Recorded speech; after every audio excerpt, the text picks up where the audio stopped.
اللهم صل على محمد وعلى آل محمد كما صليت على إبراهيم وعلى آل إبراهيم إنك حميد مجيد اللهم بارك على محمد وعلى آل محمد كما باركت على إبراهيم وعلى آل إبراهيم إنك حميد مجيد أعوذ بالله السميع العليم من الشيطان الرجيم بسم الله الرحمن الرحيم هو الذي أرسل رسوله بالهدى ودين الحق ليظهره على الدين كله وكفى بالله شهيدا. اللہ تعالیٰ کا بڑا ہی فضل و احسان ہے کہ ہم رمضان المبارک کی پہلی تاک رات میں، آخری عشرے کی پہلی رات میں ہیں، اور یہ وہ دن اور یہ راتیں ہیں جن کے فضائل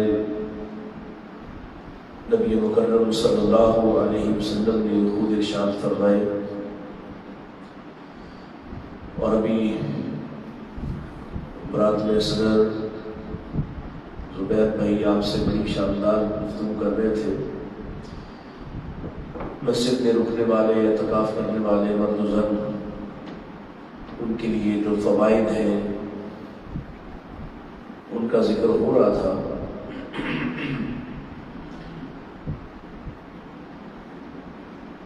ہمارے پاس ہماری زندگی موقع ہے پہلی اور آخری دفعہ کا کہ ہم اس زندگی کو اپنے لیے نفع بخش بنا دیں.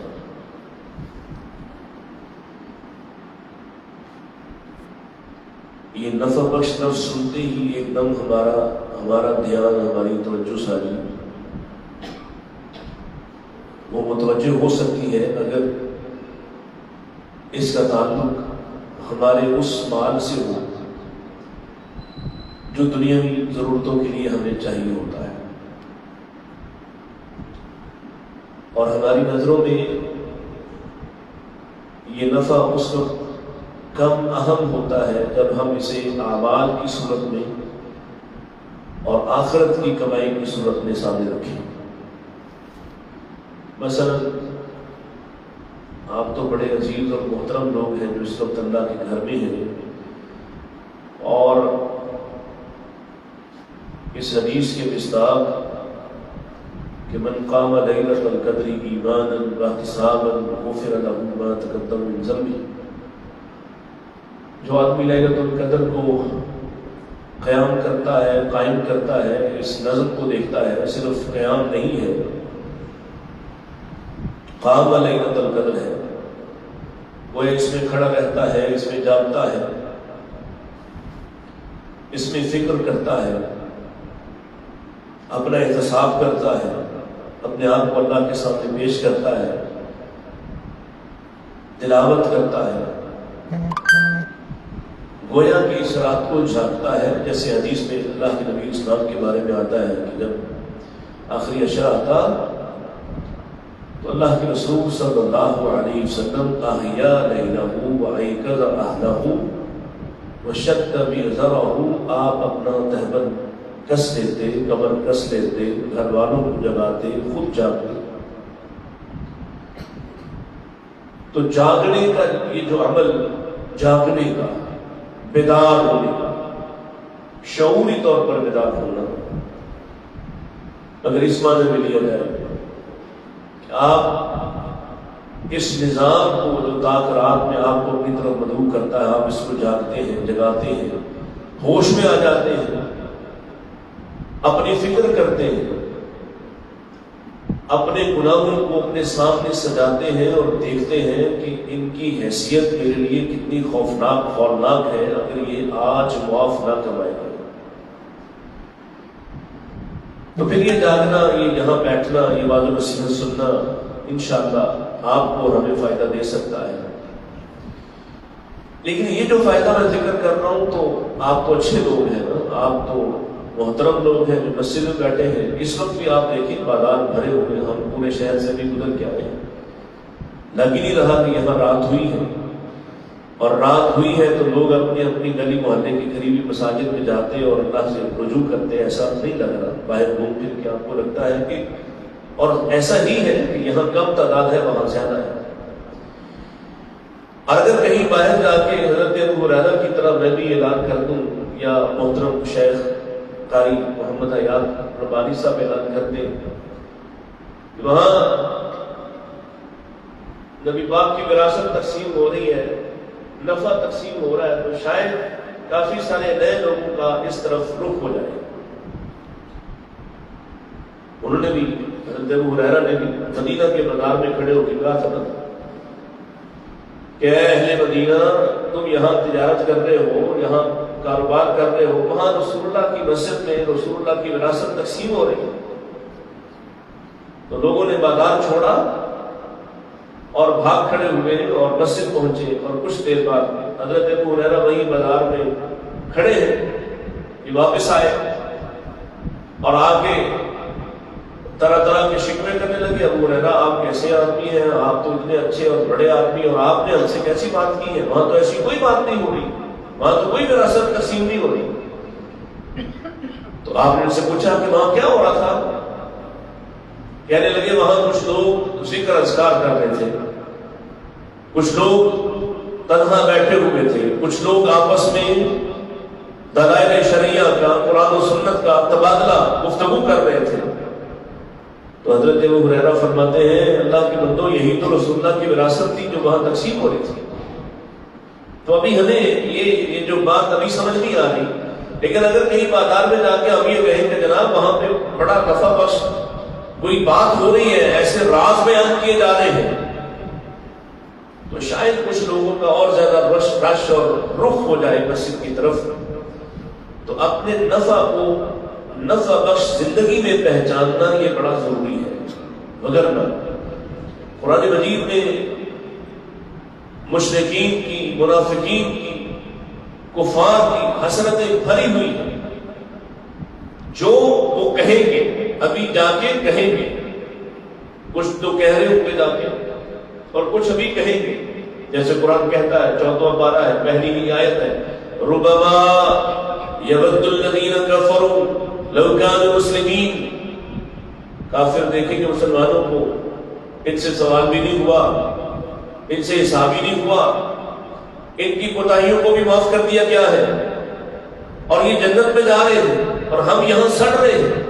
تو کیا کہیں گے, کاش ہم بھی مسلمان ہو جاتے, کاش ہم بھی آج اسلام والوں کے ساتھ شامل ہوتے.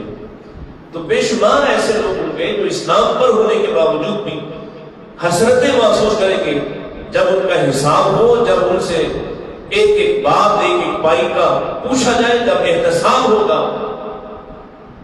اس سے پہلے کہ میرا اور آپ کا احتساب ہو, یہ راتیں اصل میں احتساب کرنے کی تھے, کیونکہ حدیث یہ رہنمائی کر رہی ہے, من قام لیلۃ القدر ایمانا واحتسابا غفر لہ ما تقدم من ذنبہ. جس نے اپنا احتساب کر لیا, حالت ایمان میں پلٹ آیا, رجوع کر لیا, اپنی حالت ایمان کو محبوب بنایا, وہ فائدے میں ہے. اور اگر فائدہ عزیز ہو جائے تو بتائیے ذرا آپ میں سے کون کون ہے جو چاہتا ہے کہ وہ 200, 400, 500, 1000 سال جیے؟ ہے کوئی نہیں؟ بچوں میں, بوڑھوں میں کوئی ایسا بندہ ہے جو چاہے کہ وہ 1000 سال تک جیے, یا قیامت تک جینا چاہتا ہو؟ ہے کوئی؟ کوئی نہیں. سب جلدی فوت ہونا چاہتے ہیں. اللہ اکبر. میں آپ کو ایک ایسی بات سنانے لگا ہوں کہ اس کے بعد آپ کا دل چاہے گا انشاءاللہ کہ آپ کو ہزاروں برس جینا چاہیے. کیسے؟ اس بدن وجود کے ساتھ ہزاروں برس جینا خود ہمارے لیے تکلیف اور عذاب اور ایذا بن جائے گا. کیسے ہو سکتا ہے؟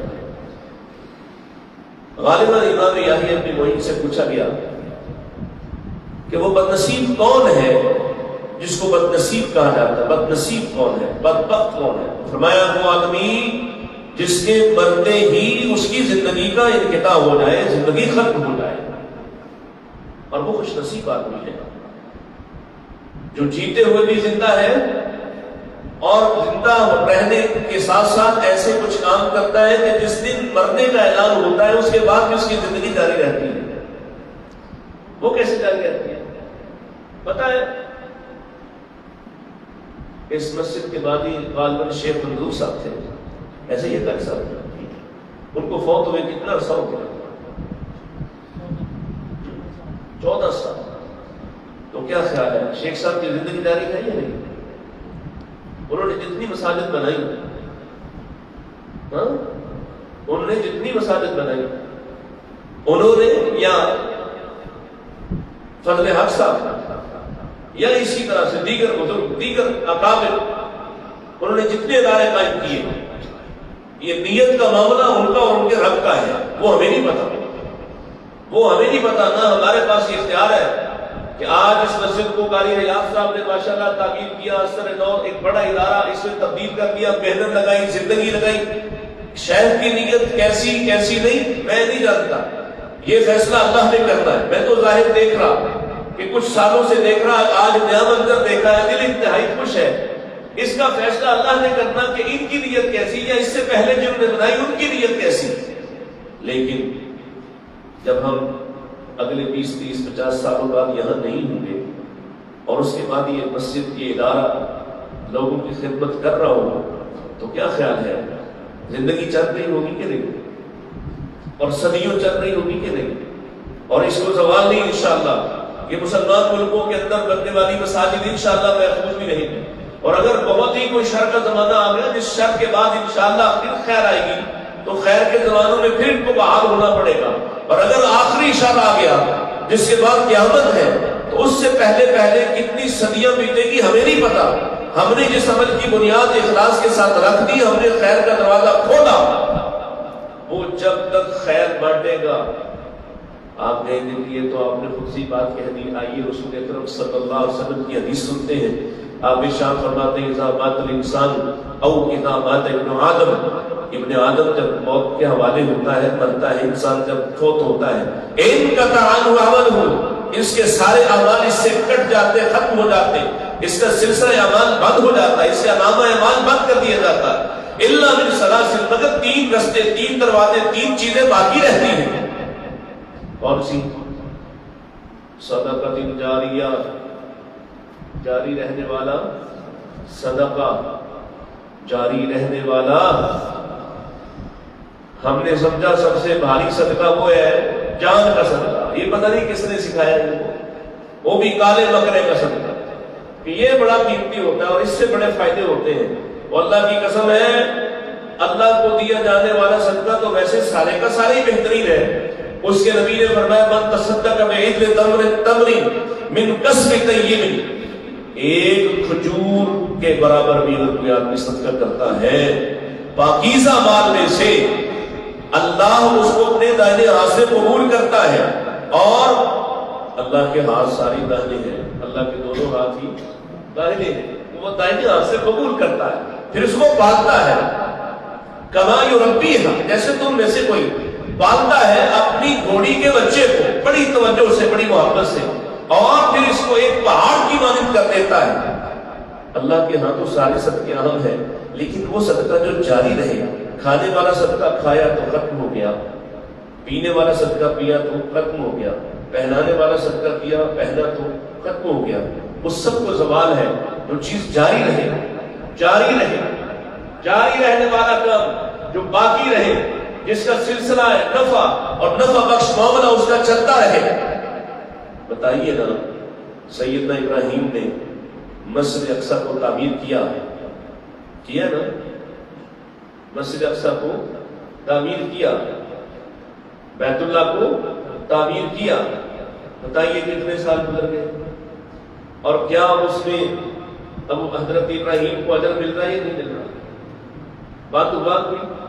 رسول اکرم علیہ السلام نے مسجد قباء کو تعمیر کیا، آپ نے مسجد نبی کو تعمیر کیا، مختلف مساجد کی خود بنیاد رکھی مدینہ کے اندر. جس نے کہا آقا میرے گھر کے پاس میری جگہ مختص کی ہے نماز پڑھ دیں، یہ مسجد بنا رہا ہوں، آپ نے نماز پڑھی. ساڈے بھی حوصلے تھوڑے بڑے ہو جائیں نا، اسی بھی قریب برداشت نہیں کرتے. پیارے رسول نے گھر میں کہا عورتوں نے کہ ہم نے گھر والوں کے لیے مسجد بنائی ہے، اپنے گھر کے اندر ایک کمرہ مختص کیا ہے، آپ ذرا تشریف لائیے 2 رکعتیں پڑھ دیجیے. میرے نبی آئے، 2 رکعتیں پڑھی، ان کے لیے وہ گھر مسجد ہو گیا. صحابہ نے غزوہ خندق کے موقع پر خندق کھودتے ہوئے 7 مسجدیں جہاں جہاں ان کی چوکیاں تھی وہاں مسجدیں بنائی چھوٹی چھوٹی. آج بھی ان کے آثار باقی 7 مساجد کے نام سے. اللہ کے نبی نے جہاں جمعہ پڑھا وہاں آج مسجد جمعہ ہے. اللہ کے نبی اسلام کی حدیث سن کر جہاں آج ان کا ایک پیغام سن کر لوگوں نے اپنا قبلہ تبدیل کر دیا، قبلہ تین موجود ہے. بتائیے جس نے یہ مسجدیں بنائی 1400 سال گزر گئے، اجر جاری ہے کہ نہیں جاری؟ جس نے حصہ ڈالا، جس نے مسجد قائم کر دی. نبی پاک علیہ الصلوۃ والسلام کی حدیث میں کہتی ہے ایک آدمی جس نے فاختہ کے گھونسلے کے برابر بھی مسجد بنا لی، اس کے لیے بھی جنت کا وعدہ ہے، جنت کے گھر کا وعدہ ہے. تو جس نے ایسا کوئی کام کر دیا صدقۃ جاری رہنے والا صدقہ، وہ مدرسہ کی شکل میں ہے. صدیوں پہلے کم و بیش 1400 سال پہلے طائف کے شہر میں جہاں ابن عباس بیٹھ کر درس حدیث دیا کرتے تھے، آج وہاں مسجد عبداللہ ابن عباس موجود ہے. میں جب بھی جاتا ہوں میں خصوصاً وہاں جاتا ہوں، مسجد ابن عباس موجود ہے. آج بھی وہاں قرآن حدیث، وہاں مذاکرہ، وہاں قرآن سکھایا جاتا ہے، حدیث پڑھائی جاتی. بتائیے آثار باقی رہے. جس کو صدیاں ہو گئی گزرے ہوئے، زندگی 50-60 سال کے بعد ختم ہو، 70 سال 80 سال 100 سال کے بعد ختم ہوگی، لیکن جس نے صدقہ جاریہ میں اپنا تعاون کر دیا، حصہ ڈالا، اپنے نام کو درج کروایا اور خالص اللہ کی رضا کے لیے، آگے کسی پر مونگ ڈلنے کے لیے نہیں کہ میں نے اتنے پیسے لگائے، میں نے لینٹر ڈلوا کے دیا تو اب مجھے خدا بھی مانو، اللہ کی رضا کے لیے کیا ہو، اللہ کے لیے، تو عمل باقی رہے گا. اور جب تک لوگ اس سے نفع اٹھاتے رہیں گے، لوگ سجدے کریں گے، لوگ رکوع کریں گے، لوگ تلاوتیں کریں گے، اعتکاف کریں گے، وہ اپنا اجر تو لے کے جائیں گے. اللہ کی قسم تمہارا اجر اللہ تمہارے مرنے کے بعد بھی اس بد اعمال نامے میں داخل کرتا رہے گا. بتائیے ذرا. اور سنیے حدیث مبارکہ، نبی مکرم صلی اللہ علیہ وسلم نے کیا شاندار بات ارشاد فرمائی. موقع ہے میرے اور آپ کے پاس. فرمایا ان من الناس مفاتیح للخیر، لوگوں میں اس بات ایسے ہیں جو خیر کی چابیاں ہوتی ہیں. خیر کی بولے تو صحیح، بس تھوڑی دیر ہے، میں تو آپ بھی بڑا بیمار ہے. توجہ کریں ذرا، حدیث کو یاد کر لیں. ان من الناس مفاتیح للخیر، لوگوں میں اس بات لوگ ایسے ہوتے ہیں جو خیر کی چابی ہوتے ہیں. مغالق للشر، شر کے لیے تالا بن جاتے ہیں، شر کے لیے بند کرنے والا تالا، اس کو لاک کرنے والا تالا، بند کرنے والی دیوار بن جاتے ہیں. اور فرمایا وَإِنَّ مِنَ النَّاسِ مَفَاتِيحُ لِلشَّرِّ، بعض لوگ بعض بدبخت ایسے ہیں جو شر کے لیے چابی بن جاتے ہیں. شر بند ہوتا ہے کہیں پر، وہ شر کو کھولنے والے بن جاتے ہیں، شر کو معاشرے میں پہنچانے والے، پھیلانے والے بن جاتے ہیں. مغالق للخیر، خیر کو روکنے والے بن جاتے ہیں، خیر پر تالا لگانے والے بن جاتے ہیں. ہے نا لوگ؟ کتنے لوگ ہیں؟ وہ کتنے شاندار لوگ تھے جنہوں نے یہ مسجد بنا دی، جس میں تعاون کر دیا، ایک ایک پائی پیسے سے کل لگایا جب بنی 14-15 سال پہلے یا آج لگایا. کتنے شاندار لوگ ہیں جنہوں نے اپنی اولادوں کے لیے اپنے قریب اس بستی، اس کالونی کے اندر یہ شاندار مسجد بنا دی. وہ لوگ خیر والے ہیں، انہوں نے خیر کا دروازہ کھولا. اور اگر ساتھ ہی کسی نے ادھر کو سینما بنایا ہو، اس نے کیا کیا ہے؟ اس نے اپنے لیے بھی شر کو کھولا، اس نے دوسروں کے لیے بھی شر کو کھولا، اس نے اڈا بنایا بدماشی کا، اس نے فحاشی کو پھیلایا. وہ خیر کا تالا بنا ہے. بتائیے دونوں میں سے کون سا اچھا ہے؟ کیوں بھائی فیصلہ کرو نا. کہتے ہیں اس نے نا اتنا بڑا مال بنایا ہے، اس مال کے اندر اس نے ڈیجیٹل سینما بنا دیا ہے. اس وقت تو جب یہ سوال ہوگا میں نہیں کا سبب ہوں وفیما انفقا، مال کہاں سے کمایا تھا، حساب دو. اگر کمائی ٹھیک نہ کرائی پھر اپنا سوال بھی ہے لگایا کہاں ہے؟ کہاں لگا کے آئے ہو؟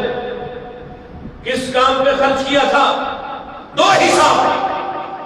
اور کوئی دے گا حساب پہ کہ میں سینمے بنا کے آ گیا ہوں، میں نے کھیل کے میدان بنائے تھے، میں نے سنوکر کلب بنا کے اپنے بچوں کو دے دیا تھا تاکہ ان کی معیشت مضبوط ہوتی رہے، میں نے جوئے کا اڈا بنا کے دیا تھا. جی پھر کیا ہوگا؟ سوال تو ہونا ہے نا، ہونا ہے یا نہیں ہونا؟ اب فیصلہ آپ کر لیں. پیارے رسول فرما رہے ان من الناس، لوگوں میں سے بعض ایسے ہیں مفاتیح للخیر مغالق للشر، خیر کی چابی ہوتے ہیں اور شر کے لیے تالا، شر کو نہیں داخل ہونے دیتے.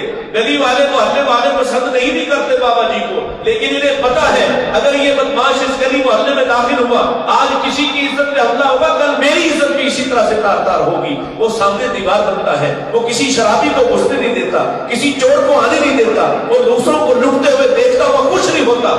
مغالق للشر، یہ آدمی خیر کا سبب ہے، یہ آدمی اچھا ہے جو اپنی عزت کی حفاظت بھی کرتا ہے، ہمسائے کی عزت کی بھی عزت کرتا ہے. اور وہ جو شر کے دروازے کو کھولتا ہے، خیر کے لیے تالا بن جاتا ہے، وہ کتنا بدبخت ہے.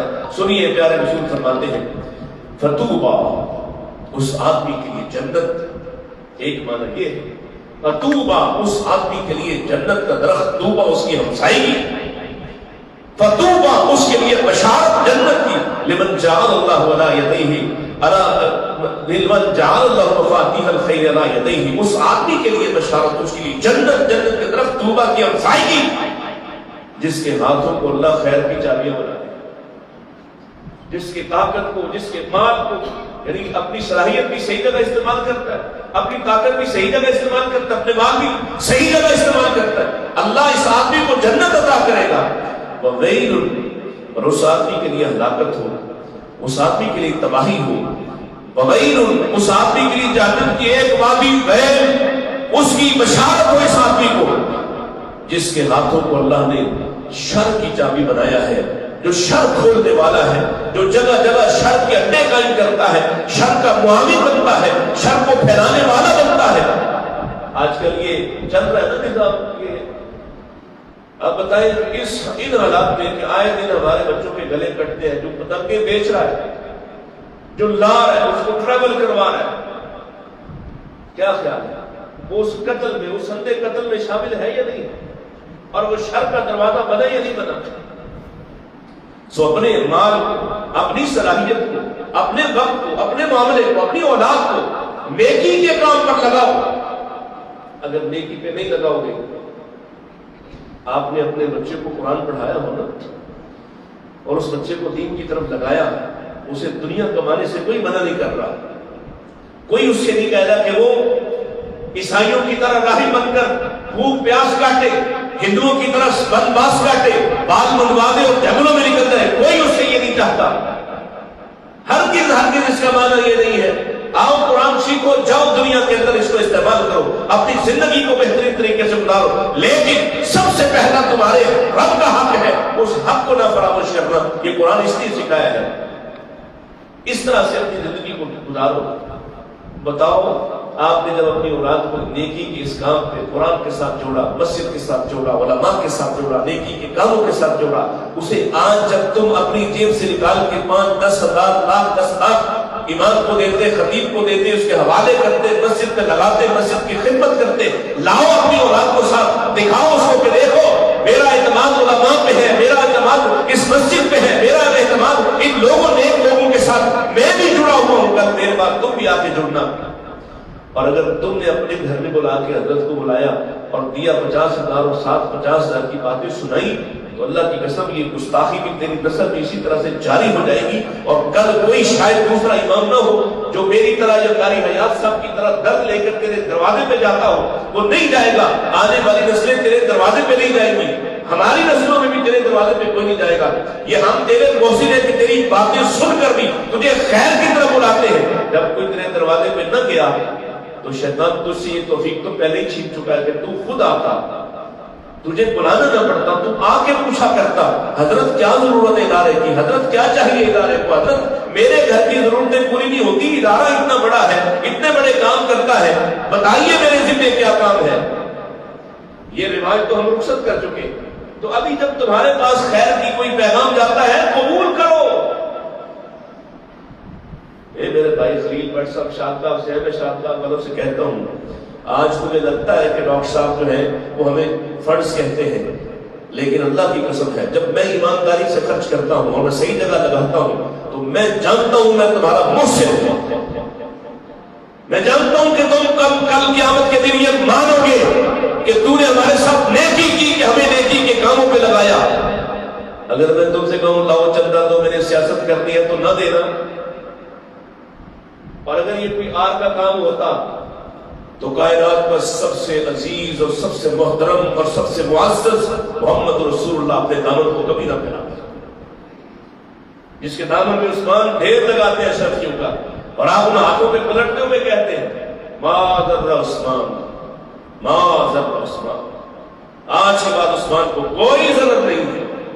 تو اپنی صلاحیت، اپنے وقت کو، اپنے مال کو صحیح جگہ لگاؤ، خیر کی چابیاں بنو، معاشرے کے لیے خیر کا پیغام دے کر جاؤ کہ تم مر جاؤ، تمہارے مرنے کے بعد صدیوں وہ ادارے، وہ کام چلتے رہے، وہ علم چلتا رہے، وہ کتابیں آگے بڑھتی رہے، وہ علماء آگے پھیلتے رہے۔ تم مر چکے ہو لیکن تمہاری زندگی 100 سالہ 200 سالہ 500 سالہ ہو گئی۔ بتاؤ ذرا امام بخاری کے بارے میں، یتیم پیدا ہونے والا بچہ، ماں نے دین کے لیے وقف کر دیا ہے اور اس نے دین کی خدمت کی انتہا کر دی ہے، امیر المومنین فی الحدیث قرار پایا ہے۔ کتنی صدیاں ہو گئی ان کو فوت ہوئے بھی، زندگی چل رہی ہے یا نہیں چل رہی؟ چل رہی ہے۔ کوئی مسجد دنیا میں ایسی نہیں ہوگی، حتیٰ کہ امام بخاری کو پسند نہ کرنے والوں کی بھی کوئی مسجد ایسی نہیں ہوگی جہاں بخاری نہ پڑھی جاتی۔ قرآن حدیث کے ذریعے علم پھیلانے والے، مثلا یہ تو طرح طرح کی باتیں آپ کو انجینئر سناتا رہتا ہے نا، ابو بکر و عمر کا احسان تو اتنا ہی احسان بڑا ہے کہ نبی پاک وفات پا گئے اور آپ کے انتقال مبارک کے بعد ایک بڑی جنگ ہوئی، جنگ یمامہ، اس میں ایک ہی جنگ میں 700 حفاظ شہید ہو گئے، 700 حفاظ۔ تو حضرت عمر رضی اللہ تعالیٰ عنہ فرماتے ہیں مجھے فکر پیدا ہو گئی کہ اگر اسی طرح سے جنگیں ہوتی رہی اور اسی طرح سے معاملہ آگے بڑھتا رہا، صحابہ ناقید ہوتے چلے گئے جنہوں نے نبی پاک کے سامنے بیٹھ کے قرآن سیکھا، پڑھا، لکھا، جمع کیا، اگر یہ دنیا سے اسی طرح سے مٹتے رہے، ایسا نہ ہو جیسے پہلی قوموں کے ساتھ ہو چکا، کہیں ہمارے ساتھ بھی یہ نہ ہو کہ ہماری بھی کتاب کا کچھ حصہ محو ہو جائے، محذوف ہو جائے۔ اللہ نے بڑا دماغ اللہ نے نبی پاک کو دیا ہے، بڑا دماغ، اور نبی پاک نے دعائیں بھی تو کی تھی، اللہ ان دو میں سے جو تیرا محبوب ہے نا وہ مجھے عطا کر۔ اللہ نے اپنا محبوب عمر عطا کیا ہے، اتنا بڑا دماغ ہے، اتنا عالی دماغ ہے کہ سیدنا عمر ان کو یہ خطرہ محسوس ہوا اور آگے کہتے ہیں میں نے خلیفہ سے عرض کی، اور خلیفہ اتنا محتاط ہے، محمد رسول اللہ کا ایسا متبع ہے کہ ان کو یہ سمجھ نہیں آ رہی جو کام اللہ کے نبی نے نہیں کیا میں وہ کیوں کروں۔ تو کبھی کبھی سن لیجئے، اور اس میڈیم کے ذریعے وہ مولوی جو فتنہ پھیلاتے پھرتے ہیں دن رات ہماری صفوں میں سے، وہ بھی سن لیں۔ کبھی کبھی ایسا ہوتا ہے کہ آپ کو بات سمجھ نہیں آ رہی ہوتی، ایک دوسرے دادی سے سمجھانے کی ضرورت ہوتی ہے۔ ان راتوں کو بدعت کہنے والے اور ان راتوں پر فتوے بازی کرنے والے سنیے، حضرت ابو بکر کو نہیں سمجھ آ رہی، نہیں سمجھ آ رہی، ہاں میں کہہ رہا ہوں نہیں سمجھ آ رہی، عمر کہتے نہیں سمجھ آ رہی، دلیل دیتا ہوں نہیں مانتے، کہتے ہیں میں وہ کام نہیں کرنا چاہتا جو اللہ کے نبی نے نہ کیا ہو۔ اب عمر کہتے ہیں میں نے دلائل دینا شروع کیے، میں نے عرض کی کہ اللہ کے نبی نے تو کیا ہے، میرے آقا نے لکھوایا ہے، قرآن کو جمع کیا ہے، آقا بتایا کرتے تھے یہ قرآن کی فلاں صورت ہے، فلاں آیت سے پہلے فلاں آیت کے بعد ہے، یہ حصہ نیا نازل ہوا ہے، ان آیات کو فلاں جگہ لکھو، فلاں جگہ رکھو، نبی نے تو کیا ہے۔ اب وہ اگر نہیں مانتے، دلیل دے رہے، دلیلیں دیتے دیتے دیتے کہتے آخر کار اللہ نے حضرت ابو بکر کا سینہ کھول دیا، سینہ کھول دیا۔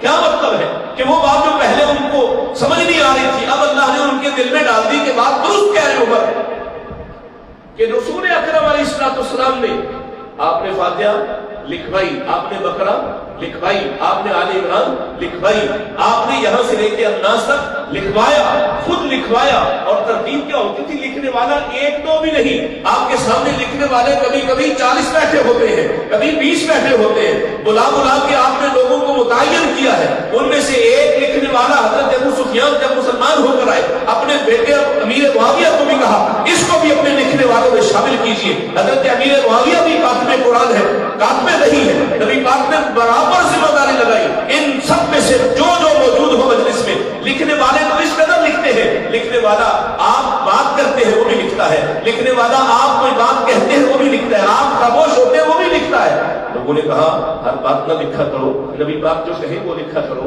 آپ کبھی غصے میں ہوتے، کبھی غم میں ہوتے، کبھی کسی کیفیت میں ہوتے. اس نے لکھنا چھوڑ دیا. اگلے دن یہ کوئی میں ایسی بات نہیں کر رہا جو سمجھ نہ آ رہی ہو. اگلے دن آپ نے دیکھا وہ سامنے ایک شاگرد بیٹھا ہے، ہر جملہ لکھتا تھا، ہر حرکت لکھتا تھا، آج خاموش بیٹھا ہے. آقا نے پوچھا لکھتے کیوں نہیں ہو؟ اللہ کے نبی ساتھیوں نے منع کیا ہے کہ ہر بات نہ لکھا کرو، جس کا حکم دیا جائے وہ لکھا کرو. آقا نے اپنی زبان کی طرف، منہ کی طرف اشارہ فرما کے کہا اللہ کی قسم ہے جس کے ہاتھ میں میری جان ہے، اس منہ سے حق کے سوا کچھ نہیں نکلتا، ہر بات لکھا کرو. لکھا، یہ دلیل دی، دلائل دی. حضرت ابو بکر کو سمجھ آ گئی. اللہ نے سینہ کھولا. اب دونوں فکر مند، پہلے ایک فکر مند تھا، اب دو فکر مند ہو گئے. اب دونوں بیٹھ کے سوچتے اب کیا کریں، کس کے ذمہ لگائیں، کون اس بوجھ کو اٹھانے کے لائق، کون اس امانت کو صحیح طور پر ادا کرنے کے لائق. دونوں بیٹھ کے مشورہ کرتے ہیں اور کہتے ہیں زید ابن ثابت ہے، رسول اللہ کا صحابی ہے، شاگرد ہے، سامنے بیٹھ کر خود قرآن لکھنے والوں میں شامل ہے، بلاؤ اس کو بھی بلایا. کہا اس کو بھی سمجھ نہیں آ رہی، وہ بھی تیار نہیں ہے. وہ کام میں کیوں کروں جو اللہ کے نبی نے نہیں کروایا؟ کہا کروایا ہے، اور کروایا ہے، کروا کے چھوڑا ہے. اللہ اکبر. سمجھاتے رہے، دلیل دیتے رہے، حتیٰ کہ زید بن ثابت کو بھی سمجھ آ گئی کہ ہاں باقی ہم خود لکھتے رہے ہیں، اس سے بہتر مثال کیا ہے، ہم سے لکھوایا ہے، ہمیں لکھنے کا حکم دیا ہے. کہا اب کیا کرنا ہے؟ کہا اب اعلان کرو. کیا اعلان کرنا ہے؟ لاؤ جس نے قرآن کا جو حصہ لکھا رسول اکرم کی مجلس میں بیٹھ کے اور آپ کی موجودگی میں لکھ کر پھر آپ کو سنایا ہو اور آپ نے اس کی سن کر تصدیق کی ہو، اور سن کر جب تصدیق کی ہو اس کے پاس دو گواہ بھی موجود ہوں، کوئی ایسا شخص نہ ہو جس کے پاس گواہ نہ ہو. کوئی لے آئے اگر کہ میں نے لکھا ہے، گواہ نہیں تو نہیں قبول کیا جائے گا. اور سب نے، اور اتفاق ہوا، کسی نے نہیں کہا یہ حصہ ہم نے کبھی سنا نہیں، سب نے سنا ہوا تھا. صرف ایک آیت ایسی نکلی، ایک آیت سنی سب نے ہے، لیکن لکھنے وقت اس کا لکھنے والا اکیلا ہے. ایک آیت، لقد جاءکم رسول من انفسکم عزیز علیہ ما عنتم حریص علیکم بالمؤمنین رؤوف الرحیم. لکھنے والا اکیلا ہے، اس کے پاس لکھے ہوئے کی تصدیق کرتے وقت کے گواہ نہیں ہے. اب آیت سب کو پتا ہے، یہ آیت سب نے سنی ہے، سب جانتے ہیں، سب کو آتی ہے، لیکن لکھے ہوئے کی گواہی نہیں مل رہی. تو پھر کسی نے یاد کروایا کہ جانتے ہو اللہ نے یہ بھی تو کروانا تھا. یہ وہ خزیمہ بن ثابت انصاری ہے جس کو نبی پاک نے کہا تھا تیری گواہی آج کے بعد اکیلے کی گواہی نہیں ہے، تو جس معاملے میں بھی گواہی دے گا آج کے بعد تیری گواہیاں دو گواہیوں کے برابر ہوئی. بتائیے قرآن لکھا گیا، بین الدفتین آ گیا، جلدوں میں آ گیا، کتاب بن گیا، کتاب ہی نازل ہوا تھا، کتاب ہی کی صورت محمد کے سینے پہ اتارا صلی اللہ علیہ وسلم، کتاب ہی کی صورت آپ نے لکھوایا، لیکن وقت نے موقع نہیں دیا کہ کتاب بنوا کر اس کی نقول تیار کرواتے. یہ کام ابو بکر و عمر نے کروایا. ہے احسان امت کا کہ نہیں ہے یا نہیں؟ اور ابو بکر و عمر کی زندگی قرآن کے ساتھ چل رہی یا نہیں؟ خیر کا دروازہ کھولا یا نہیں؟ شر کے دروازے بند ہوئے یا نہیں؟ دیکھیے ایک کام اتنی بڑی مثال بن گیا، پوری دنیا کے اندر اس وقت بھی زندہ مسلمان 2.25 ارب کے قریب، اور کوئی مسلمان ایسا نہیں ہوگا جو قرآن سے عقیدت اور محبت نہ کرتا ہو. اب ان میں سے آدھی تعداد بھی نکال لو، ایسے آدھے مسلمان ضرور ہوں گے جو قرآن پڑھتے ہیں. ان میں سے کوئی 1/3 نکال لو، چلو 10 20 50 لاکھ نکال لو، ایسے پورے ملک ہیں جن کو قرآن سینوں میں جمع ہے، جو قرآن سناتے سنتے ہیں. جتنی خدمت پھیلتی، پڑھتی، لکھا جاتا ہے اور قرآن سے رہنمائی دی جاتی ہے. ابو بکر و عمر کا یہ عمل ان کے ساتھ چل رہا، بڑھ رہا کہ نہیں بڑھ رہا؟ یہ خیر کی چابی بنے. حضرت عثمان کا زمانہ آیا، ہر قوم نے اپنے اپنے لہجے میں قرآن پڑھنا شروع کر دیا. ظاہر ہے دین پھیلا، قرآن بھی باہر نکلا، حدود آگے بڑھ گئی. اب کوئی اجبر پڑھ رہا ہے، کوئی اکبر پڑھ رہا ہے.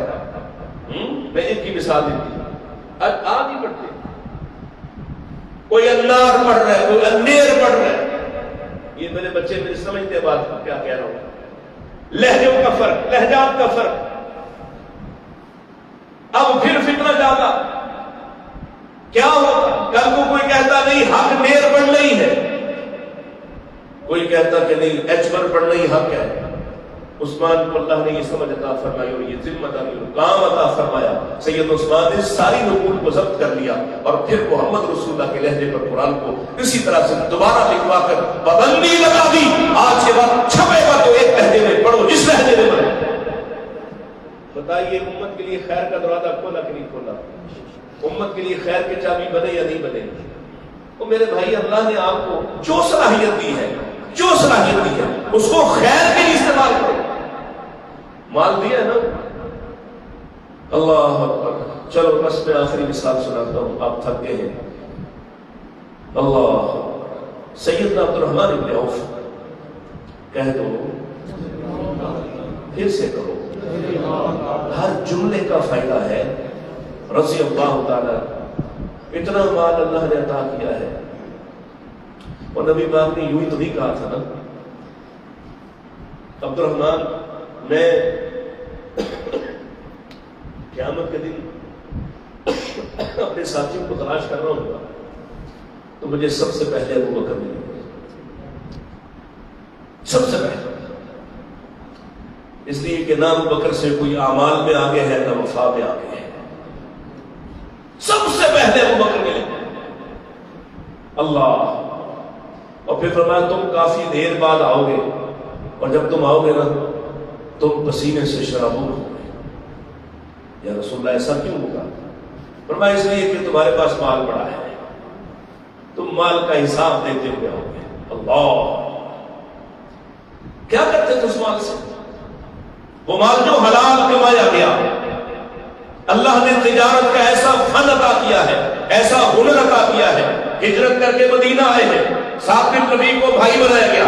سعد اتنے بڑے آدمی ہیں، کہا عبد الرحمن میرا ایک باغ ہے، وہ باغ آپ لیجئے. میرے 2 مکان ہیں، ایک مکان آپ لیجئے. میری 2 بیویاں ہیں، ابھی پردے کی آیات نازل نہیں ہوئی. کہا ان کو دیکھ لیجئے، جو آپ کو پسند آ جائے میں اپنی اس بیوی کو طلاق دیتا ہوں، وہ آپ اسے شادی کر لیجئے. یعنی اس کے لیے آپ کو باہر کا بندوبست نہیں کرنا پڑے گا، اس کے لیے نان و نفقے کی ذمہ داریاں نہیں اٹھانا پڑے گی. عبد الرحمن کہنے لگے نہ باغ چاہیے، نہ مکان چاہیے، نہ کچھ اور چاہیے، نہ بیوی چاہیے، مجھے تم بازار کا رستہ دکھاؤ، بازار کا رستہ دکھاؤ. کہا جب بازار میں سارا دن گزار کے آئے شام کو آئے تو کہتے کرستر کی کا رکھا ہوا ہے خالی ہاتھ ٹریڈنگ.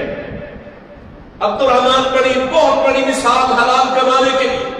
وہ لوگ جو کہتے ہیں کہ ہم بھوکے مرتے مانگتے پھرتے، ان سب کے لیے سید عبد الرحمن زبردست مثال ہے. اتنا مال اور نبی پاک کے قدموں پہ نچھاور، جب چاہے جتنا چاہے لے لے قربان. کیسا آدمی ہے. اما جی سیدہ عائشہ صدیقہ رضی اللہ عنہا، کہو نا، کہنا تو نہیں پڑے گا، نئی مسجد بن گئی ہے تو پرانے معاملے ساتھ چلنے چاہیے. سیدہ عائشہ رضی اللہ عنہا، ماؤں کو سلام محبت عقیدت کی جو نچھاور ہے وہ کرتے ہوئے تو ویسے ہی مزہ آتا ہے. سیدہ عائشہ رضی اللہ تعالی عنہا نماز پڑھنی ہے اپنے حجرے میں. نماز پڑھتے پڑھتے نا ایک دم چھت کانپنے لگی تو لونڈی سے پوچھتی ہیں کیا ہوا، زلزلہ آیا ہے؟ کہا نہیں زلزلہ تو نہیں آیا.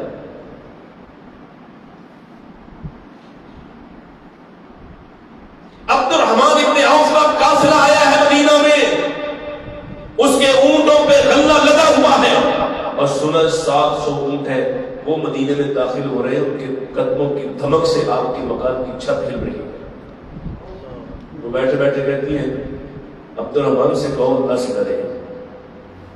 جاؤ اسے پیغام دو، اتقوا اللہ، اللہ سے ڈر جاؤ۔ کیا مطلب ہے بھائی؟ مال تو حلال تھا، بس ایک پیغام تھا، اور پیغام کبھی کبھی سمجھنے والوں کے لیے اشارے کی صورت ہی کافی ہوتا ہے۔ نہیں سمجھ آئے تو میں اتنی وضاحتیں کر کے جا رہا ہوں، نہ سمجھ آئے اور سمجھ آ جائے تو پھر میرے قاری حیات صاحب کو مانگنا نہ پڑے گا۔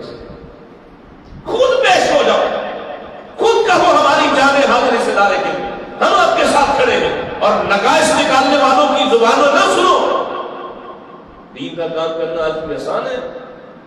یہ جو علماء ہے اللہ کی قسم تم سے زیادہ صلاحیت والے ہیں، تم سے یہ کاروبار، یہ مسجد چھوڑ کے کاروبار کریں، تم سے زیادہ مال کما لیں۔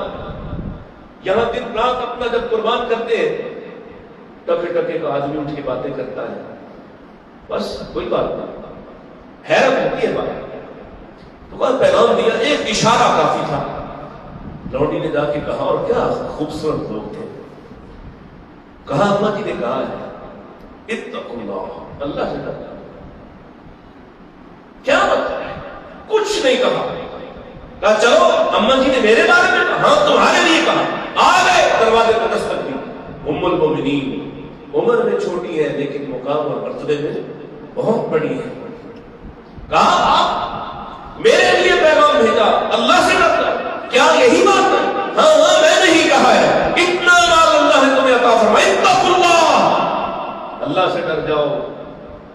کہتے پھر آپ گواہ رہیے گا میں اللہ سے ڈر گیا۔ یہ اونٹ 700 کے 700 ان کا غلہ، ان کا سارا سامان، سب کچھ میں اللہ کے نام کرتا ہوں۔ مال اللہ نے دیا ہے تو صحیح جگہ استعمال کیا۔ بتاؤ ذرا، یہ خیر کی چابی ہے یا نہیں ہے؟ یہ شر کا تالا ہے یا نہیں ہے؟ اور ایسی بیشیوں مثالیں سید عمر رضی اللہ تعالیٰ کو اللہ نے کتنا زیرت بنایا ہے، کتنا آپ شر کے لیے تالا ہے، ایسا تالا ہے۔ میرے آقا فرماتے عمر تم تو ایسے ہو جس گلی سے گزرتے ہو وہاں سے شیطان بھی نہیں گزرتا ہے، وہ راستہ ہی چھوڑ جاتا ہے، اور ہم جہاں سے گزرے ہم خود شیطان بنے، لوگوں کے لیے شر کا دروازہ کھولنے والے۔ فیصلہ آپ نے کرنا ہے کہ آپ نے خیر کی چابی بننا ہے اور رسول اللہ کی بشارت کے مطابق جنت لینا ہے، یا شر کے لیے آپ نے چابی بن کر لوگوں کے لیے شر پیدا کرنا ہے۔ یہ فیصلہ آپ کریں، اور آج کی رات بہترین رات ہے ایمان اور احتساب کے لیے۔ آپ اپنے بارے میں غور کیجیے کہ مجھے میرا آج تک کردار کیا ہے، اور میری بات جہاں جہاں تک سنی جاتی ہے وہ سب غور کریں کہ کیا میں خیر کی چابی ہوں یا شر کے لیے تالا ہوں۔ میں فیصلہ کروں مجھے خیر کا تالا ہونا ہے یا شر کا تالا ہونا ہے، مجھے خیر کی چابی بننا ہے یا شر کی چابی بننا ہے۔ انشاءاللہ آپ اپنے حق میں بہتر فیصلہ کر لیں گے۔ اللہ مجھے اور آپ کو اس کی توفیق عطا فرمائے۔ وآخر دعوانا ان الحمد للہ رب العالمین۔